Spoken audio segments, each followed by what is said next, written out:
Hello everybody and welcome back to Red Eagle Politics. Make sure to like this video down below and subscribe to the channel if you are new. So I haven't touched too much on redistricting in this channel in terms of my videos. I have talked about redistricting at length in certain states in regards to my live streams, including the massive incompetence in part on the hands of the GOP in many states to not actually use the power that they have to draw beneficial maps when the opposition is doing that for themselves in places like Maryland, Illinois, New York, etc. And I wanted to talk about redistricting as a whole, do a little bit of a redistricting roundup because we don't really know what is truly going to happen in regards to redistricting. I mean, you look at the map here in regards to 538, you can see the map and you can see the fact that most states have not fully finished their redistricting process. Many states haven't even proposed maps formally.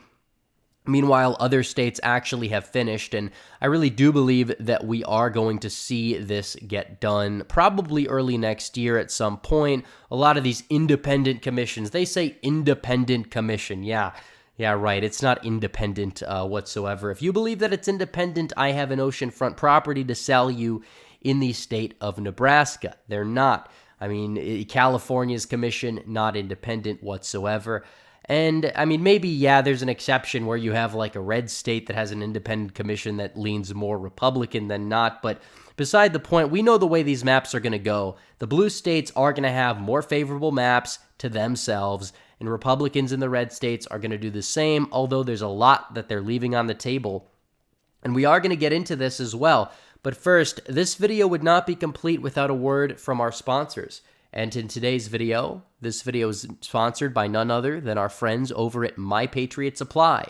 Friends, this coming year is likely to bring more painful surprises, so are you ready? Do you have a plan in case of food shortages, power outages, emergency evacuations, and mandates? Because you should always prepare before these things strike. That's why we recommend getting emergency food from Patriot Supply. Great Christmas present, by the way.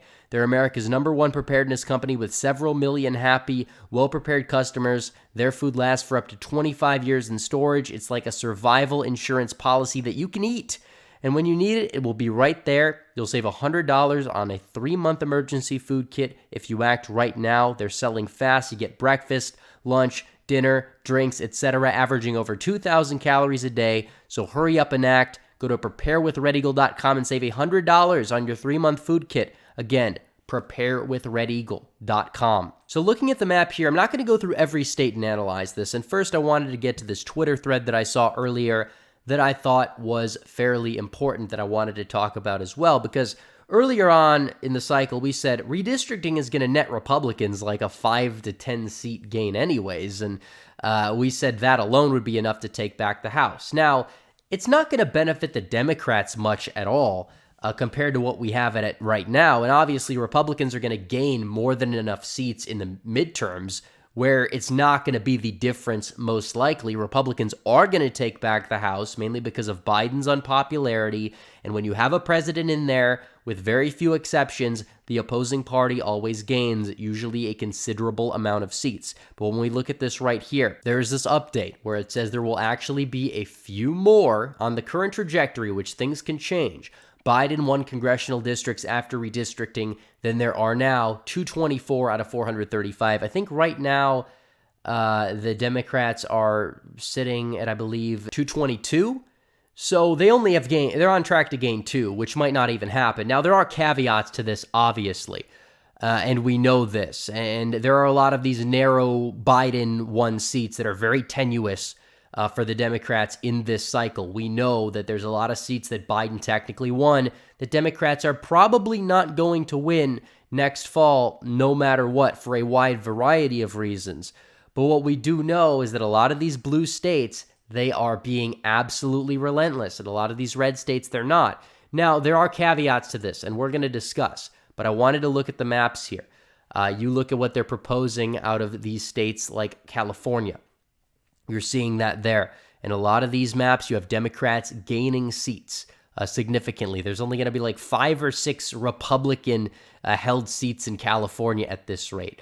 You look at Illinois, obviously. Illinois, there's a lot of seats. I mean, Kinzinger's seat is gone, which is a good thing in and of itself that he's gone. But then you see a lot of these, blue-leaning seats around the same area, and that's a massive negative for Republicans in Illinois. What I will say, on the other hand, is they have gotten it right in some places in terms of Republicans. Arizona, this is a good map, an objectively good map. Democrats only have 2 seats, technically 3, but that seat I firmly believe will flip back into the Republican column as we speak. It is not looking to be too good. And Arizona Republicans took a stand, and they have Tom O'Halloran, long-term Democrat, running in an R+15 district. I mean, they knew what they're doing. Gosar is shored up. Andy Biggs is shored up. Arguably 2 of the most prominent based Republicans in Congress, you could say, Biggs and Gosar. I mean, Arizona, a lot of people will get this misconception because of the McCain years that they're a very neoconservative state. And I mean, you could talk about the voting patterns in Maricopa, and maybe there's some of those voters there that are independents that have historically voted for those kinds of people, but they're also very open to a lot of based people like Gosar and Biggs, who both outperformed Trump in their respective districts, by the way. And you have Lesko and you have Schweikert, and they're also arguably some of the better representatives in Congress, comparatively speaking. Arizona, the Arizona GOP, they're rebuilding. They are on the positive upward trajectory. They're going to have one of the best congressional delegations. And hopefully if they get Kerry Lake in there as governor, they could actually save the state and keep it a Republican stronghold the same way that Florida has, despite the issue of mass immigration. But beyond that point, Arizona, a lot of the southwestern areas. Ohio is another one Republicans seemingly did well. And you look at the future trends here. A lot of these districts that are like R+3 or R+4, except maybe this district on a bad year for Republicans could flip because Cincinnati's in it and that area has been moving left a little bit. But you look at the 13th district, it's R+4 now, and Gonzalez is retiring. Yeah, it's going to be a lot more than R+4 in the near future based off of demography in terms of race and education. Pennsylvania, Republicans still have a chance to do well and maybe add a seat or 2, so it's not really all doom and gloom. North Carolina, same thing. If this map stands, which I think that it will, it's not necessarily as lopsided as the map that was struck down, but it's also more lopsided than the map that replaced the map that was struck down. I mean, looking at it here, Dan Bishop is shored up in an R+20 seat. It's just objectively a good map altogether, and the fact that it does keep these communities like Charlotte and the Raleigh-Durham area together, it's going to be extremely difficult for them to strike this down, and trends are going to probably push this R+12 district to R+20 or something like that, and this D+1 district. G.K. Butterfield's retiring because of this. He knows that trends are going to screw him over. Even though this district is historically Democrat, Republicans doing much better with white working class voters. It's definitely being pushed in the right column there. But you also have the downsides of things. You have New York, and it could get a lot worse in New York based off of the proposed maps. It could get a lot worse because there was an amendment earlier this year that would have allowed them to have a lot more leverage over the Republicans in terms of the Independent Redistricting Commission, and they don't have that because for some reason the statewide amendment went through that prevented them from having more power.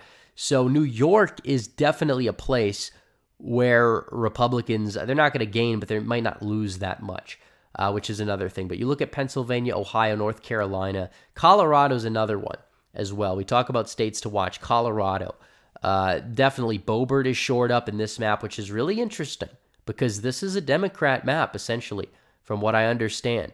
And they gave Republicans an opportunity in the 8th district. It's R+3, so it's really an even map in Colorado, which I'm actually very surprised that they even really considered to do that. So Democrats are screwing them over, and this is the other point I want to talk about, is that, yeah, Republicans have failed. They failed in a lot of states.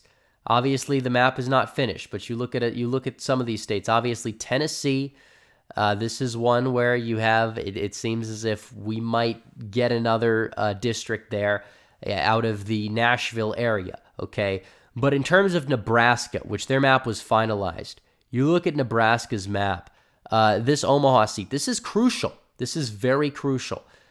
because their electoral votes matter. I mean, Trump lost an electoral vote in Nebraska, very suburban area, not your, typical Trump supporting part of Nebraska compared to rural Nebraska, obviously. And I know that it's a little bit more Republican, but it could have been a lot more. Same thing with Indiana. Indiana, the Gary seat, which is trending red, by the way. It's D+7. They could have made that like D+2.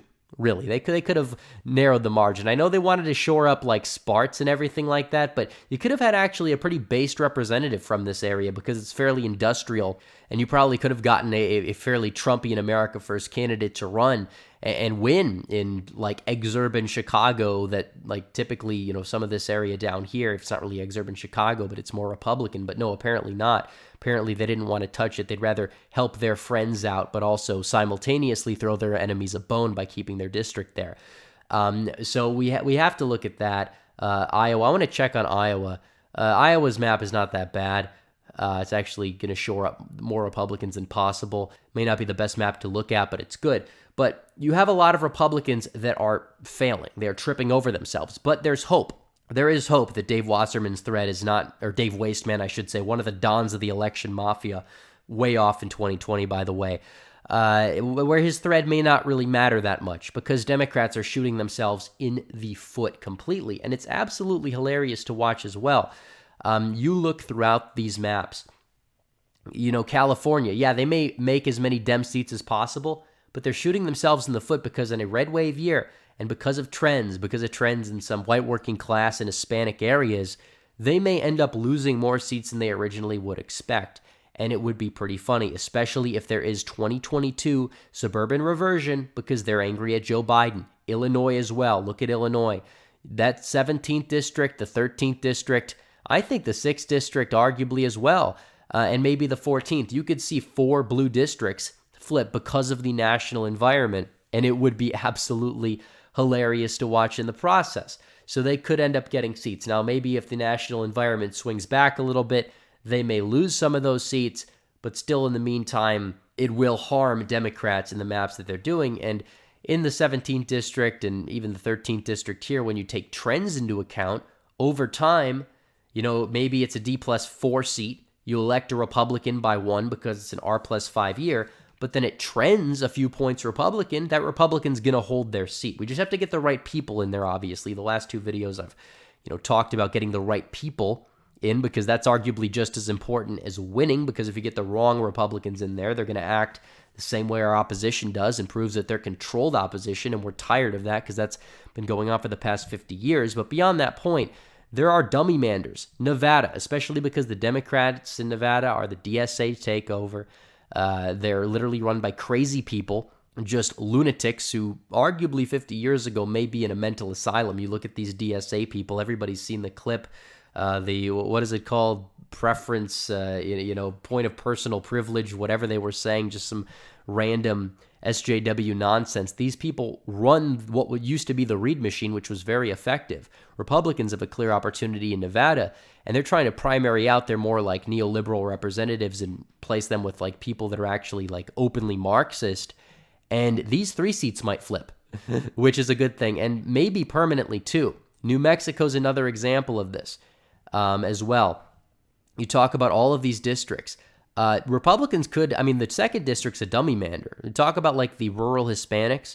Rural Hispanics have been trending to the right in like southern Texas, and this isn't all Hispanics. All Hispanics moved right in 2020, but the ones that really like shifted significantly were like South American voters, anti-communists, and Tejanos who have been living there for a long time. And some of those like Tejano type voters live in New Mexico and have a very strong American identity compared to recent arrivals. They typically are trending more right recently, and you're seeing that in New Mexico's 2nd district, and to a lesser extent in the 3rd district, to the point where this is just a massive dummy mander, and both of these seats could be red, not only in 2022, but they could stay red given trends, and you have the 1st district as well, which will still remain competitive. So Democrats screwing themselves over could apparently give Republicans seats in the process, seats that they may be able to keep. I don't know much about Michigan. I'm disappointed about a lot of these other maps. Maryland's might be going to court which is a good thing. Maybe you pick off a seat or two because this is just downright ridiculous. I mean, this is crazy. They say Republicans gerrymander. Look at this map. This is absolutely ridiculous. What am I even looking at right now? Like all these lines, it's like a 3-year-old could do a better job at making a fair map, even if he had no knowledge of what he was even drawing. Literally, look at this. I mean, I've been to this part of Maryland. We did the 76 Fest up here. I think it was by Grantsville with Vince and John. And that was probably one of the more Republican areas I've been to anywhere. Yet somehow they put part of, I don't know what city into it, and it's a D+12 district that they have zero shot at winning. I mean, even the 2nd district. You should have 2 red districts in Maryland, including one in the Panhandle that is rural, in a fair map, and you should have a, maybe down here or so, somewhere, not in Baltimore, obviously, but somewhere where it's sort of rural Maryland, but somewhat closer to D.C., there should be a swing district there in a fair map. I've made several. I have. But either way, redistricting is a mixed bag. I'm a little disappointed. I'm disappointed Republicans are not taking a stand, leaving 5 to 10 seats off the table. However, our opposition has been so awful, they may be able to get those anyway. So anyways, guys, thanks for watching this video. Please like this video down below, comment down below, and subscribe to the channel. Hit the bell for notifications so you never miss another video. Follow me on social media. The links are all in the description below, as well as join the website so you get all those exclusive benefits. Join the Discord. Link is also in the pinned comment. Anyways, guys, thanks for watching. Red Eagle, out.